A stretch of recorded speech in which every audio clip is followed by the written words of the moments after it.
ನಾವು ಬೆಳಗ್ಗೆ 4:15ಗೆ ಎದ್ದು ಸೀದಾ ಹೊರಟಿದ್ದೆ ಹಾಸನ ಕಡೆಗೆ.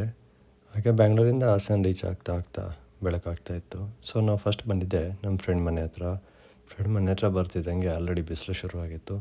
ಸೊ ಹಾಗೆ ಅವ್ರ ಮನೇಲಿ ಹಾಗೆ ಒಂದು ಎಳ್ನೀರು ಕುಡ್ಕೊಂಡು ಅವ್ರ ಮನೇಲಿ ತಿಂಡಿ ಮಾಡಿಕೊಂಡು ನೆಕ್ಸ್ಟ್ ಹಾಗೆ ನನ್ನ ಫ್ರೆಂಡ್ ಸ್ವಲ್ಪ ಕಾರ್ ವಾಶ್ ಮಾಡಬೇಕು ಅಂತ ಮಾಡ್ತಿದ್ದ. ಸೊ ಅದೆಲ್ಲ ಮುಗಿಸ್ಕೊಂಡು ನಾನು ಅವ್ರ ಮನೆಯಿಂದ ಸೀದಾ ಹಾಸನಿಗೆ ಬಂದೆ. ನೆಕ್ಸ್ಟ್ ನಾನು ಹಂಗೆ ಮಧ್ಯಾಹ್ನ ಗಾಡಿ ಎತ್ಕೊಂಡು ಸೀದಾ ಹೋಗಿದ್ದೆ ಕ್ಯಾಶಿಫೈ ಕಡೆಗೆ, ಸ್ವಲ್ಪ ಕೆಲಸ ಇತ್ತು ಅಂತ.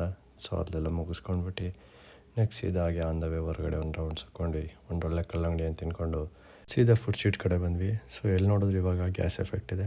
ಸೊ ಹಾಗೆ ರಿಷಿಕದಲ್ಲಿ ಊಟ ಮಾಡಿಕೊಂಡು ಈವ್ನಿಂಗ್ ಸಂಜೆ ಲವ್ ಮಾಕ್ಟೇಲ್ ಮೂವಿಗೆ ಹೋಗೋಣ ಅಂತ ಪ್ಲ್ಯಾನ್ ಮಾಡ್ಕೊಂಡು ಮೂವಿ ಕಡೆ ಹೋದ್ವಿ. ಸೊ ಮೂವಿನೂ ಸ್ಟಾರ್ಟ್ ಆಗಿರಲಿಲ್ಲ ಅಂತ ಮತ್ತೆ ಇನ್ನೊಂದು ಕಲ್ಲಂಗಡಿಯನ್ನು ತಿನ್ಕೊಂಡ್ವಿ. ನೀವು ಅಷ್ಟೇ ಈ ಬಿಸಿಲಲ್ಲಿ ಹೆಲ್ದಿಯಾಗಿ ಏನಾದ್ರು ತಿಂತಾಯಿರಿ, ಕುಡಿತಾಯಿರಿ. ನೆಕ್ಸ್ಟ್ ಹಾಗೆ ಮೂವಿ ಒಳಗೆ ಬಂದ್ವಿ. ಸೊ ಮೂವಿ ಎಮೋಷ್ನಲ್ ಮತ್ತು ಸೆಂಟಿಮೆಂಟಲ್ನ ಇಷ್ಟಪಡೋರಿಗೆ ಈ ಮೂವಿ ತುಂಬಾ ಇಷ್ಟ ಆಗುತ್ತೆ. ಸೊ ಅದೆಲ್ಲ ಮುಗಿಸ್ಕೊಂಡು ನಾವು ಹೋಗಿದೆ ಚಾರ್ಜ್ ಸ್ಟ್ರೀಟ್ ಕಡೆಗೆ.